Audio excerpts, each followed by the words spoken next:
Thank you very much, Alana. Good to see you, Ron. Pleasure to be here. So you thought you were the only ones counting the days down to November? No, we got the countdown timer on all our computers. I'm sure you guys are, but as are we. So how is the bank preparing for all of this? Well, it has been a bit of a journey for us along the way. So this we've been at this for some time. So the legislation, the RPA, was actually passed in July of 2021. Then it was working with our colleagues at the Department of Finance on regulations for the regime. We've put out regulatory guidance, sought feedback. We'll be publishing updated guidance here shortly, and a lot of engagement with industry along the way. In the beginning, we set up something known as our Retail Payments Advisory Committee, which was a collection of PSPs, domestic, foreign, large, small, to try to get their input or bounce ideas off of them as we were working with our colleagues at the Department of Finance to think about what the regulations and the legislation should look like. Since then, a lot of ongoing engagement with industry to try to get them ready. I don't think there's a payments-related event in Canada that we haven't been at. I'm surprised we don't have a booth set up here. So it's been a lot of work, but we're feeling pretty comfortable ahead of November 1st. So we've been so focused on that November 1st, November 15 timeline, but November 16. So walk us through that. What's going to happen for someone who perhaps should have put a PSP registration application but didn't? You'll be hearing from us, is the short answer. So we've been able to, so under the legislation, we have, there's information sharing set up between ourselves and FINTRAC, Canada's anti-money laundering agency. So if you're a money service business that's registered with FINTRAC, you could very well be a PSP as well. I think the overlap between those two groups is going to be high. So we have that list of entities. We've also been doing our own homework to, identify payment service providers operating within Canada or providing services to Canadians. So we have what we think is a pretty good list of over 3,000 payment service providers who we believe are offering relevant services to Canadians. So we'll take a look at our list and the list of people who actually registered. And on November 16th, start following up quickly with letters. The first letter is probably, hey, we can't help but notice that you didn't register. We believe you are a PSP, so we would encourage you to register, or if you have questions, reach out and talk with us. There might also be an information request that PSPs will get from us under Section 66, I think, of the Act. It allows us to, enables us to ask questions of people who are suspected of being PSPs, and compels them to provide answers to us. But so we'll go through those processes, but I think it would be naive to expect that everyone who should register will register. So that means following up relatively quickly with our friends in our enforcement division. So, and under our legislation, we have a variety of legislative tools for enforcement. Not registering under the regime is a very serious offense, which carries fines up to $10 million for non-registered PSPs. It also, if you do not register and you're issued a notice of violation, which may or may not have a monetary penalty associated with it, we're compelled to make that public. So there will be a naming of entities that don't register, and we also have tools such as basically compliance orders that we could get to seek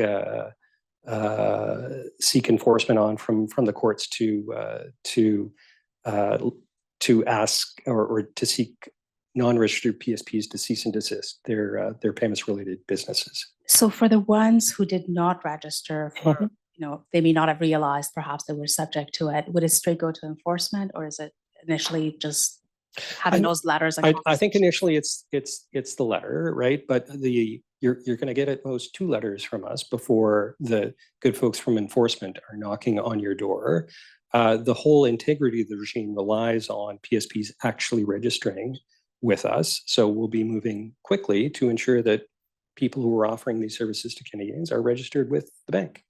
So when I hear 3,000, are you ready for 3,000? It's a good question. Yes, we are. So we had a registration pilot that we ran earlier this year. So that allowed us to both kind of kick the tires on our portal that PSPs will be using to connect with us and register. It'll also allowed us to test out our own internal processes for registering PSPs. So we've done the arithmetic on how many PSPs there are and how long it takes to register them, and have scenarios around, well, what if we have to chase this many, or what if we have to chase that many? So we feel very confident that we're ready for it. But we'll also, the window is 10 months between November and September of next year. So we'll also have time if we feel we're falling behind or need to augment resources to ensure that we're fully done by September. We'll be able to do that as well. I'm sure you'll put technology to good use.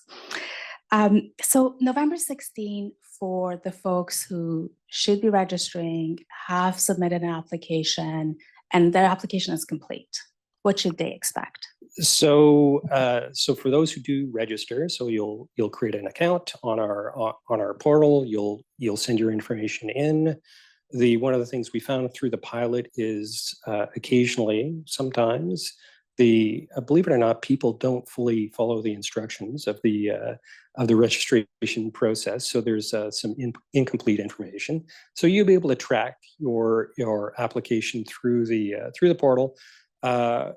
So we might request more information, we might not, but you will be able to see when your application is complete. So that means we have all the information we need to be able to make the assessment, and we'll be able to pass on that application to both our colleagues at FinTrack as well as our colleagues at the Department of Finance, who will be doing a national security assessment of PSPs so that they can come to their judgment, so that we can be ready in September of 2025 to publish en masse the results of it. Who are registered of the applications we received.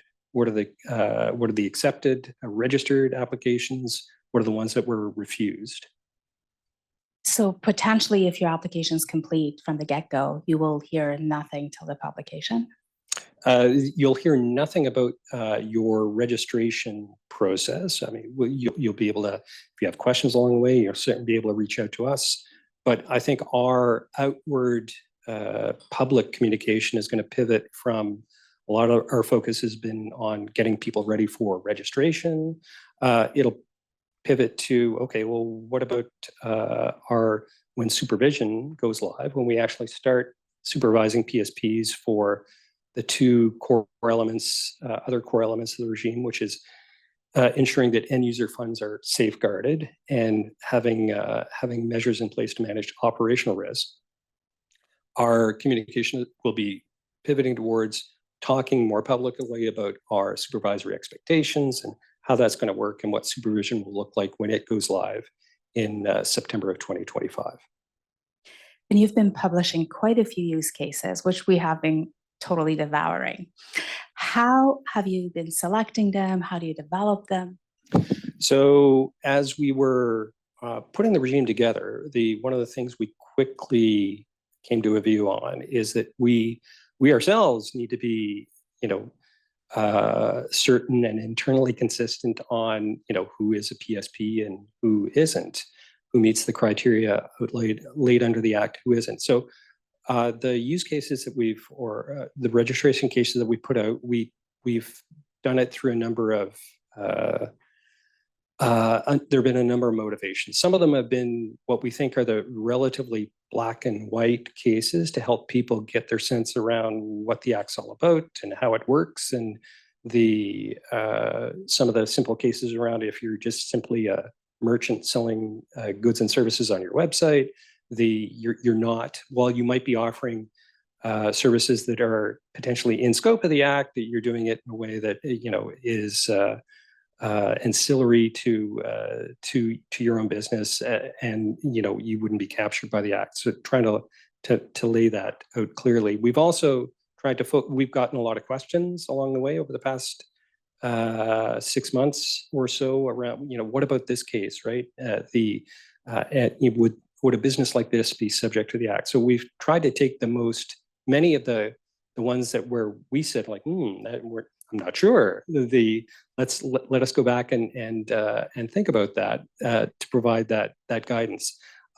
I do want to say that as we've worked through those cases, like, we didn't always agree at the beginning about whether or not someone was in scope or not. There was a lot of discussion, a lot of debate. Eventually we coalesced around views, and we feel comfortable with where we've landed, but we don't want to fall victim to hubris here. It's complicated. There are probably things that we haven't thought of.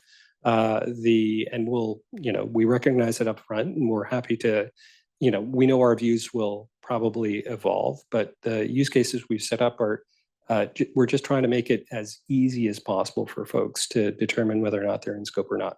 Should we be expecting some more use cases in the next 24 days? We are done with, we were done with use cases.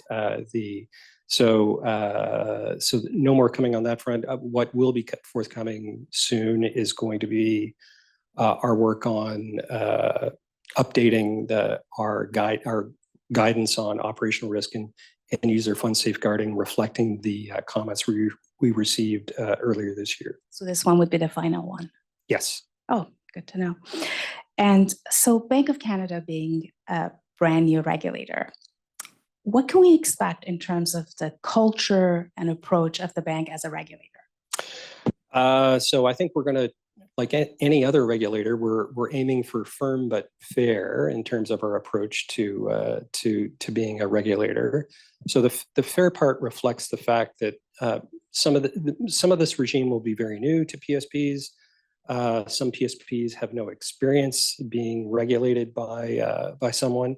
So if, as you go through your responsibilities under the RPA, you compare your current processes against what's required within the Act, you identify gaps, you start taking actions to address those gaps, right? That's fine with us. When we start supervising, we're not trying to take an initial gotcha approach to all of this. If you've identified gaps and are working to address them, that will be fine with us, and we'll be happy to see you make that progress on it. If on the firm aspect comes to people who don't think they're subject to the Act but are, or people who believe that their approach to the business is fine, even if there are gaps with what with our requirements in the legislation, that's where we have a suite of enforcement tools that we won't hesitate to use when and if required. Very interesting. So how do you see then the bank itself, but also the RPAA, fitting into the, what we've heard already today, the evolving financial services landscape, really also in relation to the upcoming changes in payments? We know open banking, RTR. How do you see that? Well, the RPAA and our new supervisory responsibilities fits into a kind of a broader strategy around the evolution of payments within Canada. So a lot of the heavy lifting on that evolution is being done by our colleagues at Payments Canada. So it started with the refresh or the rebuild of our Canada's large value payment system, Lynx, as it transitioned from the LVTS, new modern system, modern risk management, modern messaging standards, so you can have rich information accompany payments. Payments Canada is now carrying on their work to build the RTR. There's also a pending refresh or enhancements required to the ACSS, the Automated Clearing and Settlement System, which is a batch payment system. So for kind of small recurring payments like mortgage payments or payroll, things of that nature. So as the modernization of the infrastructure is taking place, our new regime is coming into play, which was, as noted in the introduction, PSPs overseen by the Bank of Canada will be able to join the Canada's payment infrastructure directly, so they won't need a bank to act on their behalf within the infrastructure. They'll be able to do that themselves. And the motivation behind that is that we believe this will bring new entrants into the payment space. We believe it's going to be a source of competition in the payment space to drive better outcomes for Canadians. There's a separate but very important initiative under the way with open banking to allow for the sharing of information across, or giving people ownership and agency over their own financial information, allowing that information to be shared more broadly. Information sharing is phase one. Payments initiation is something that could come along with phase two. Again, geared towards creating a more competitive financial landscape here in Canada. So putting my advisor hat on when I hear that, you already mentioned overlap between, the FinTrack's MSB registration and your registration, potentially the open banking accreditation as well. Is there going to be some harmonization of sort, or will you see them work independently? Well, so I'll talk first about the RPA and our work with FinTrack. So if you're an MSB and you're overseen by FinTrack, you'll still have to register with FinTrack. You'll still have to follow their rules. And if you're an MSB, you'll still and a PSP, you'll still have to register with us at the bank. The legislation does allow for sharing of supervisory information between ourselves and FinTrack. So we'll be collaborating closely on that front. We're still waiting to see what the open banking legislation looks like here in Canada. The government's indicated that they're looking to bring that forward this fall. Again, I think there'll be potential for ensuring that there's good information sharing between relevant entities, but it is a separate regime. The requirements to be eligible for open banking are different than the criteria that will be required, that requires PSPs to register with us. There'll be overlap, but they're different regimes. So the regimes will talk to each other, but you'll still have to register independently under all three. Thank you for clarifying that.